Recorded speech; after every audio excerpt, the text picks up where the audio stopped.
Hello everyone, সকলকে আমার YouTube channel knowledge bank টুকেতে স্বাগত। আজকে আমি তোমাদের ক্লাস 8-এর রায় মার্টিন অর্থাৎ প্রশ্নবিচিত্রার পরিবেশ ও বিজ্ঞান থেকে 9 নম্বর সেট অর্থাৎ নয় নম্বর যে স্কুল আছে নবদ্বীপ তারাসুন্দরী গার্লস হাই স্কুলের যতগুলো পরিবেশ ও বিজ্ঞানের যতগুলো কোশ্চিন আছে সমস্ত কোশ্চিনের অ্যান্সার আমি আজকের ভিডিও আলোচনা করব।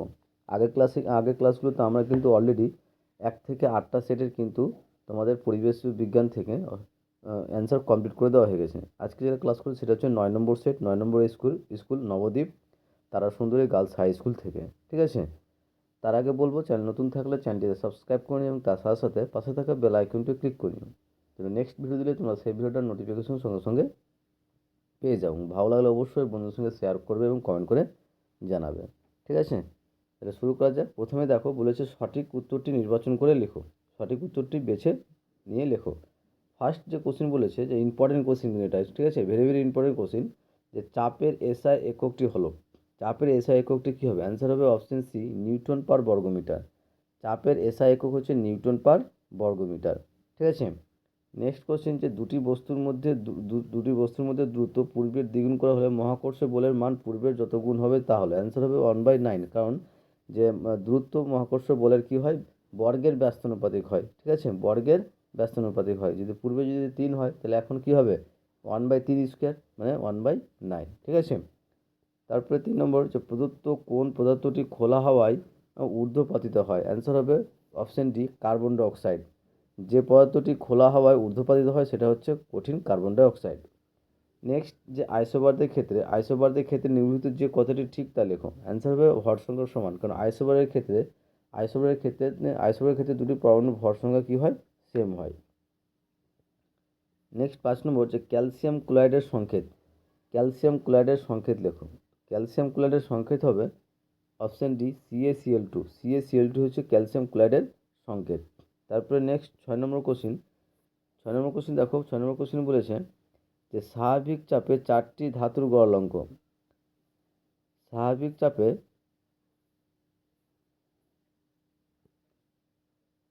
চাপে 4টি ধাতুর গলনাঙ্ক হলো লোহার গলনাঙ্ক এতটি, গ্যালিলিয়াম এতটি, পারদ এতটি এবং সোনার এতটি। এদের মধ্যে যেটিকে ডিসেম্বর মাসে খুব ঠান্ডা দিনে কাপে আর প্লেটে রাখলে আলাদা আলাদা আকৃতির দেখাবে সেটা হলো কি? সেটা হচ্ছে অ্যান্সার হবে অপশন সি, পারদ। তাহলে 6 নম্বর কোশ্চিন অ্যান্সার হচ্ছে পারদ। তারপরে 7 নম্বর কোশ্চিন দেখো। 7 নম্বর কোশ্চিন বলেছে যে গ্লিসারিন ও পারদের মধ্যে পার্থক্য করা যায় যেটির সাহায্যে। গ্লিসারিন এবং পারদের মধ্যে মানে কীভাবে বুঝতে পারবো, কার মাধ্যমে বুঝতে পারবো যে এটা গ্লিসারিন এবং পারদ? ঠিক আছে, তো গ্লিসারিন ও পারদের মধ্যে পার্থক্য যার সাহায্যে বোঝা যায় সেটা হচ্ছে স্পর্শ। অ্যান্সার হবে অপশন সি, স্পর্শ। ওকে, তারপরে 8 নম্বর, যে কোষীয় অঙ্গাণুর মধ্যে পুরনো জীব কোষকে ধ্বংস করার জন্য নানা ধরনের উৎসেচক তা থাকে সেটা কি? যে কোষীয় অঙ্গাণুর মধ্যে পুরনো জীর্ণ কোষকে ধ্বংস করার জন্য নানা ধরনের উৎসেচক সেটা হচ্ছে লাইসোজোম। অ্যান্সার হবে অপশন ডি, লাইসোজোম। নেক্সট 9 নম্বর, যে কলা উদ্দীপনা পরিবহন করে সেটি কি? সেটা হচ্ছে স্নায়ুকলা। অ্যান্সার হবে অপশন ডি, স্নায়ুকলা। যে কলা উদ্দীপনা পরিবহন করে সেটা হচ্ছে স্নায়ুকলা। 10 নম্বর, যে একটি ব্যবচ্ছেদিত জবা ফুলের বিভিন্ন অংশ ভালোভাবে দেখার জন্য তুমি যা ব্যবহার করবে তা কি? সেটা হচ্ছে answer option C, magnifying glass ব্যবহার করবো। ঠিক আছে, তারপরে 12 নম্বর, 11 নম্বর কোশ্চিন অনেকবার করেছি, আগের ক্লাসগুলোতেও ছিল, যে 10 কেজি ভরের বস্তুর উপর পৃথিবীর আকর্ষণ বল কত? আমরা কোনো বস্তুর উপর পৃথিবীর আকর্ষণ বল F সমান কি জানি? M×G। যেখানে অভিকর্ষের ত্বরণ অর্থাৎ জি এর মান হচ্ছে 9.8 newton, 9.8 metre per second square. তাহলে F সমান কি? mg। তাহলে 10 গুণিত 9.8 গুণ করলে এককটা কী হয়ে যাবে? নিউটন হয়ে যাবে। আর গুণ করলে আমরা কী পাচ্ছি? 98। তাহলে সঠিক অ্যান্সার হবে কী হলো? তো অপশন বি, 98 নিউটন। তারপরে, যে প্রোটিন তৈরিতে সাহায্য করে সেটা হচ্ছে রাইবোজোম। অ্যান্সার হবে অপশন ডি, রাইবোজোম। এই গেল আমাদের এক দাগের সঠিক উত্তরটি বেছে নিয়ে লেখার কোশ্চেনগুলো। এরপরে আসবো আমরা 2 দাগের কোশ্চেনে। আর 2 দাগের কোশ্চেনের অ্যান্সারগুলো বলার আগে তোমাদের বলবো, চ্যানেল নতুন থাকলে চ্যানেলটিকে সাবস্ক্রাইব করে এবং তার সাথে সাথে পাশে থাকা বেল আইকনটি ক্লিক করে নিও। নেক্সট ভিডিও দিলে তোমরা সেই ভিডিওটার নোটিফিকেশন সঙ্গে সঙ্গে পেয়ে যাও। ঠিক আছে, তার সঙ্গে বলবো যে তোমাদের কোনো math, physical science, life science history, geography এগুলো থেকে কোনো কোশ্চেনে যদি প্রবলেম থাকে তাহলে তোমরা আমার এই হোয়াটসঅ্যাপ নম্বরে সেই কোশ্চেনটা পাঠাতে পারো, আমি সেই কোশ্চেনের অ্যান্সারটা তোমাদেরকে দেওয়ার চেষ্টা করবো। 8145150357, ঠিক আছে? এই নম্বরে তোমরা যোগাযোগ করবে বা SMS করবে, কোন কোশ্চেনের প্রবলেম হচ্ছে, কোন কোশ্চেন দরকার তোমাদের, সেটা মেসেজ করবে, তাহলে আমি তাকে সেই কোশ্চেনের অ্যান্সার সেখানে তাকে দিয়ে দেবো, ঠিক আছে? এবার আসছে আমার 2 দাগের কোশ্চেনের, বলেছে নিম্নলিখিত প্রশ্নগুলির উত্তর দাও, ঠিক আছে? ফার্স্ট বলেছে সত্য না মিথ্যা লেখো। বলেছে লোহার পেরেক জলে ডুবে যায় কিন্তু পারদ ভাসবে। লোহার পেরেক জলে ডুবে যাবে কিন্তু পারদ ভাসবে, এটা কী হবে? সত্য হবে, ঠিক আছে? তারপরে বলেছে একটি অধাতু যা তাপ ও তড়িতে সুপরিবাহী, সেটা কি? সেটা হচ্ছে গ্রাফাইট। কী বলো তো? গ্রাফাইট। একটি অধাতু, গ্রাফাইট হলো একটি অধাতু যা তাপ ও তড়িতে সুপরিবাহী হয়। তারপর বলছে সত্য মিথ্যা লেখো। যে তরলের নিজস্ব আকৃতি ও আয়তন আছে, এটা কি? মিথ্যা হবে, কারণ তরলের নিজস্ব কোনো আকার, আকৃতি, কোনো আয়তন নেই। তাকে যে পাত্রে যেরকম রাখবে সেই আয়তন ধারণ করবে, সেই আকার ধারণ করবে। 4 নম্বর, যে কার্বন 12 ও কার্বন 14 এরা পরস্পরের কীভাবে আইসোটোপ হবে? কারণ এদের প্রোটন সংখ্যাটা অর্থাৎ ইলেকট্রন সংখ্যাটা সেম আছে। যদি কোনো পরমাণু যদি কোনো দুটি পরমাণুর ইলেকট্রন সংখ্যা বা প্রোটন সংখ্যা সেম হয়, তাহলে সেই পরমাণু দুটিকে আমরা কী বলবো? পরস্পরের আইসোটোপ বলবো, ঠিক আছে? 5 নম্বর, যে পিতামাতা থেকে সন্তানের মধ্যে বংশগত বৈশিষ্ট্য ড্যাশ মাধ্যমে বাহিত হয়। অ্যান্সার হবে জিন বা ডিএনএর মাধ্যমে বাহিত হয়। পিতামাতা থেকে সন্তানদের মধ্যে বংশগত বৈশিষ্ট্য জিন বা ডিএনএর মাধ্যমে বাহিত হয়। তারপরে সত্য মিথ্যা, যে কোষের পর্দাবিহীন অঙ্গাণু হলো ভ্যাকুউল, এটা কী হবে? মিথ্যা হবে। কোষের পর্দাবিহীন অঙ্গাণু হলো ভ্যাকুউল, এটা মিথ্যা হবে। নেক্সট, যে এই যে সংখ্যাটা দেওয়া হচ্ছে PB 20682, পরমাণুতে ইলেকট্রন সংখ্যা ড্যাশ। পরমাণুর ইলেকট্রন সংখ্যা হচ্ছে নিচে যে টার্মটা থাকবে সেটি হচ্ছে পরমাণুর ইলেকট্রন সংখ্যা। তাহলে সঠিক অ্যান্সার হবে কী বলো তো? 82, ঠিক আছে? এবারে আমরা আসছি 3 দাগের কোশ্চেনগুলো নিয়ে। আর 3 দাগের কোশ্চেন অ্যান্সারগুলো বলার আগে তোমাদের বলবো, অবশ্যই চ্যানেল নতুন থাকলে চ্যানেলটিকে সাবস্ক্রাইব করুন এবং তার সাথে সাথে পাশে থাকা বেল আইকনটা ক্লিক করে নিও, যেন পরের ভিডিও দিলে তোমরা সেই ভিডিওটার নোটিফিকেশন সঙ্গে সঙ্গে পেয়ে যাও। ভালো লাগলে অবশ্যই বন্ধুদের সঙ্গে শেয়ার করবে এবং কমেন্ট করে জানাবে, ঠিক আছে? যে বলেছে নিম্নলিখিত প্রশ্নগুলির উত্তর দাও, যে কোনো 6টি। ফার্স্ট কোশ্চেন দেখো, বলেছে যে লোহার কড়াই জলে ভাসে কিন্তু লোহার বল জল ডুবে যায় কেন? লোহার তৈরি কড়াই জলে ভাসে কিন্তু লোহার তৈরি বল জলে তোমার ডুবে যায় কেন? এটা ব্যাখ্যা করো, ঠিক আছে? ব্যাখ্যাটা কীভাবে করবে দেখো, যে একটি তোমার, যে লোহার কড়াই জলে ভাসে কিন্তু লোহার বল জলে ডুবে যায় কেন?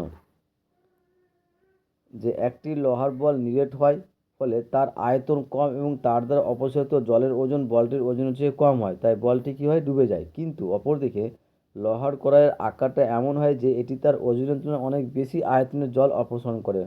আর্কিমিডিসের নীতি অনুযায়ী অপসারিত জলের ঊর্ধ্বমুখী প্রবণতা বল কড়াইয়ের ওজনের চেয়ে বেশি হয়, কড়াইটি জলে ভাসে, ঠিক আছে? এটা হচ্ছে অ্যান্সার। নেক্সট 2 নম্বর কোশ্চেন দেখো। 2 নম্বর কোশ্চেন বলেছে যে ধাতু ও অধাতুর মধ্যে একটি পার্থক্য লেখো। দেখো, ধাতু অধাতুর মধ্যে পার্থক্য, এটা অলরেডি কিন্তু 3 নম্বর সেটের 3 নম্বর যে কোশ্চেনটা, সেটা কিন্তু এখানে অলরেডি করে দেওয়া আছে। তো তোমাদের প্রশ্ন বিচিত্রার যে 3 নম্বর যে স্কুলটা, সেই স্কুলের 3 নম্বর যে কোশ্চেনটা আছে ধাতু অধাতু, সেটা কিন্তু অলরেডি করে দেওয়া আছে। তোমরা কিন্তু আমার এই প্লে লিস্টে গিয়ে তোমরা সেখানে গিয়ে 3 নম্বর সেটের অ্যান্সারটা দেখে নিও, ঠিক আছে? নেক্সট যেটা কোশ্চেন বলেছে যে জিঙ্ক অক্সাইডের সংকেত লেখো। জিঙ্ক অক্সাইডের সংকেত হবে ZnO। জিঙ্ক অক্সাইডের সংকেত কী হবে? ZnO। তারপরে বলছে যে ভাজক কলার একটি কাজ লেখো। এটাও কিন্তু 3 নম্বর সেটের 3-1 নম্বর কোশ্চেনটা। ভাজক কলার একটি কাজ, সেটা হচ্ছে 3 নম্বর সেটের 3-1 নম্বর কোশ্চেন। আর তারপরে নেক্সট বলছে লিকুইড প্লাস্টিকের একটি কাজ কি? এটাও কিন্তু 7 নম্বর সেটের 7 নম্বর স্কুলের লাইফ সায়েন্সের 2-1 নম্বর কোশ্চেন, ঠিক আছে? তারপরে নেক্সট কোশ্চেন দেখো, ভেরি ভেরি ইম্পর্টেন্ট কোশ্চেন, যে নিউটনের মহাকর্ষ সূত্রটি বিবৃত করো এবং ওহমের সূত্রের গাণিতিক রূপটি লেখো। তো নিউটনের মহাকর্ষ সূত্রটি কী হবে? বলছে যে নিউটনের মহাকর্ষ সূত্রটি বিবৃত করো আর ওহমের সূত্রের গাণিতিক রূপটি লেখো। নিউটনের মহাকর্ষ সূত্রটা কী হবে? যে এই মহাবিশ্বের যে কোনো দুটি বস্তুকণা পরস্পরকে তাদের সংযোগকারী সরলরেখা বরাবর আকর্ষণ করে, আর এই আকর্ষণ বলের মান বস্তু দুটির ভরের গুণফলের সমানুপাতিক এবং তাদের মধ্যবর্তী দূরত্বের কী হবে? বর্গের ব্যস্তানুপাতিক হবে। এটা হচ্ছে মহাকর্ষের সূত্র। আর ওহমের সূত্রের গাণিতিক রূপটা কী হবে? মহাকর্ষের সূত্রটা কী হবে? এরকম, যে F = G × m1 m2/r², ঠিক আছে? এবার ওহমের সূত্রে গাণিতিক রূপ, ওহমের সূত্রে গাণিতিক রূপ হবে V equal to I R, V equal to I R, যেখানে ভি হচ্ছে বিভব প্রভেদ, আই হলো তড়িৎ প্রবাহ মাত্রা এবং আর হচ্ছে পরিবাহীর রোধ। ওকে, তারপরে কোশ্চিন দেখো বলেছে, নেক্সট কোশ্চিন 5 নম্বর কোশ্চিন, যে একটি আয়নীয় ও একটি সমযোজী যৌগের উদাহরণ দাও। একটি আয়নীয় যৌগ হচ্ছে সোডিয়াম ক্লোরাইড, যার সংকেত হচ্ছে NaCl। একটা আয়নীয় যৌগ হচ্ছে সোডিয়াম ক্লোরাইড, আর সমযোজী যৌগ হচ্ছে জল বা মিথেন, ঠিক আছে, জল H2O। তারপরে হচ্ছে অ্যামোনিয়াম মূলকের সংকেত লেখো। অ্যামোনিয়াম মূলকের সংকেত হবে NH4 প্লাস, ঠিক আছে, এটা হচ্ছে অ্যামোনিয়াম মূলকের সংকেত NH4 প্লাস। তারপরে বলেছে যে নেক্সট কোশ্চিন নিচে লেখা আছে যে লোহিত রক্তকণিকা আকার গোল ও দুপাশ চ্যাপ্টার চাকতির মতো হওয়ার কারণ কি, ঠিক আছে।